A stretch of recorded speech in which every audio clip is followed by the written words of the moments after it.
Hi, and welcome to another video.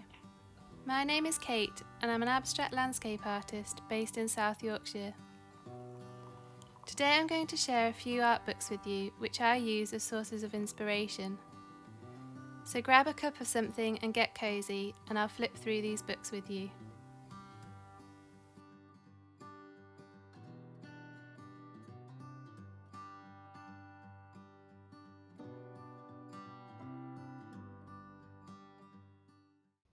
So the first book I'd like to show you is David Mankin, Remembering in Paint, written by Kate Reeve-Edwards. And you may be familiar with David Mankin and his paintings, as he's a very popular contemporary abstract painter. The book isn't written by the artist, but Kate Reeve-Edwards shadowed and painted alongside David for several days to prepare for the book, and it's really beautifully written. There's a lot of text towards the front of the book that explains David's process. You can tell that a lot of care and thought has gone into it, and it's a true collaboration between the artist and the author. So if we go to the contents page,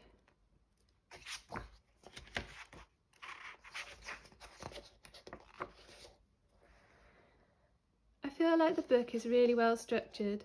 It starts with a look back at how David Mankin started his art journey, then goes on to explaining his process, and this is split into two sections. So the first is the preparatory stage of gathering inspiration in the landscape, talking about his observations, sketchbooks, photography and collages. Then the second part is about the process of creating a finished painting. Towards the end of the book is a catalogue of his paintings, and they are just absolutely beautiful and a huge inspiration to me. You could spend hours studying them, and they're just so layered and detailed. David Mankin lives and works in Cornwall, England, and you can see how the landscape and seascapes are such a huge influence in his work. You can feel his connection to place in the paintings. That connection to nature and the landscape is something I'm always striving to show in my work, so I admire how he captures this.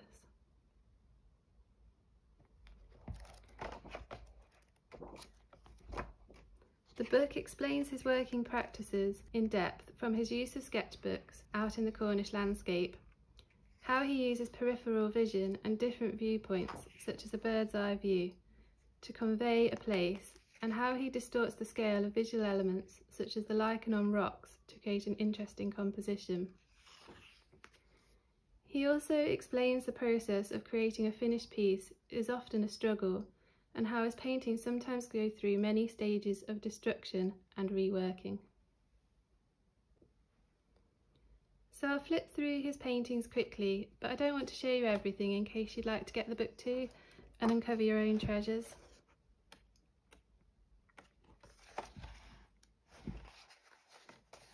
This is the painting that's on the cover, and the colours are just so beautiful, and you can really tell it's inspired by the Cornish seascape.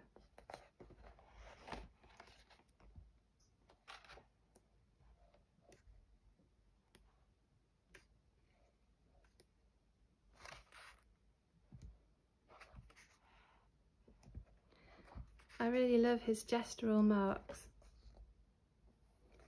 The swooshing that you see really sort of invokes the swaying waves of the sea.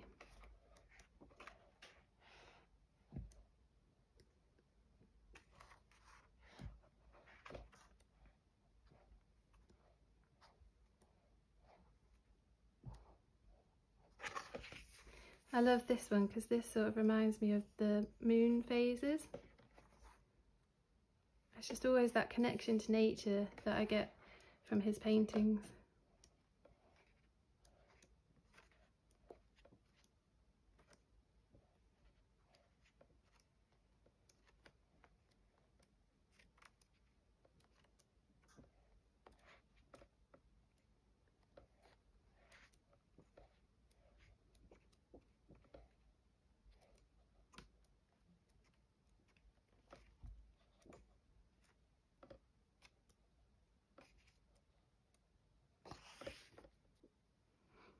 And this is really interesting to me as it shows the process of a painting from start to finish and just how much it changes at each stage.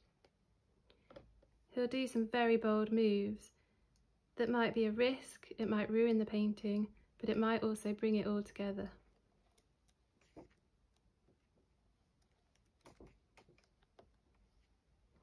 And you also get a glimpse into his sketchbooks.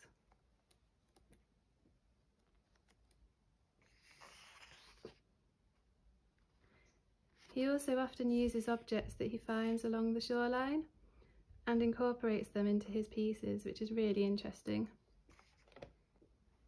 And you can also see that photography plays a huge part in his process, getting different viewpoints, zooming in on things, creating interesting compositions.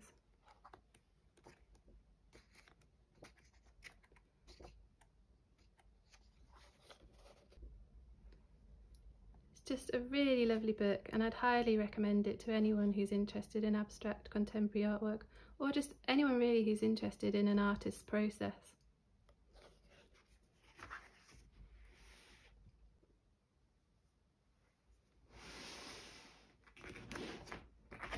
So the second pair of books that I've got to show you are both by a digital illustrator called Dieter Braun, and I have Wild Animals of the North and Wild Animals of the South. They're just such incredibly beautiful books. And you're probably wondering how they inspire me, as the artwork is so far removed from my own, but his use of colour is just everything to me. It's so inspiring. The earthy tones, the colour contrasts and palettes are just amazing, and I use these books a lot to colour reference. So I'll go to a page in the book that I really like the colours of, such as, oh, this purple here, that's a really beautiful purple. So I'll go to this page, see a colour I love and try to mix the paints to achieve the same colour. Then I'll pop that swatch in a sketchbook and write next to it which colours I use to create it. But oh, just like this blue, love that blue. And it's just the contrast of things. So this light green with this earthy sort of burnt sienna shade, that's just a beautiful colour match, and then also incorporated with this beige. That could inform a whole colour palette for a piece for me.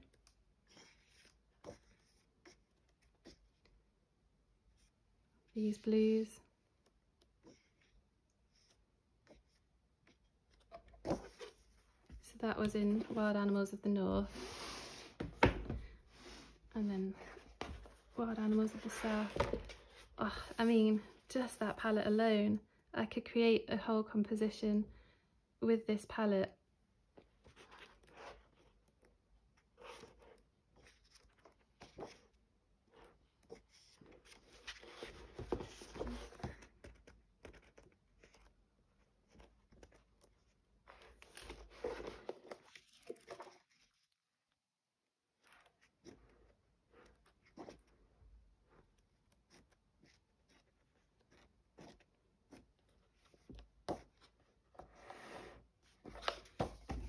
There was some more in this one actually that I'd picked out. Oh yeah. So this colour palette here is incredible. The reddish purple tones moving to the deeper purple alongside these neutral colours and this dark indigo. I love that colour palette. And again this one. Oh, it's just so inspiring, his use of colour.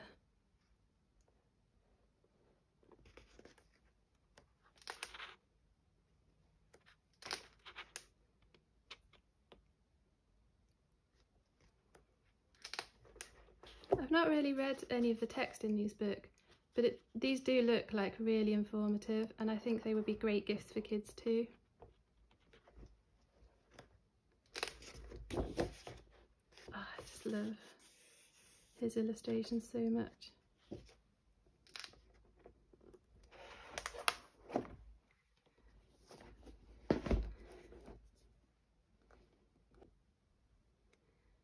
So I really hope you enjoyed this video. I'll pop links to the books in the description below. And I'm thinking of doing a regular art book video, probably once a month, to show you some more of the books that I'm really inspired by. And I'd love to hear what you thought, and if you have any art book recommendations too, please leave them in the comments below. Thank you so much for watching.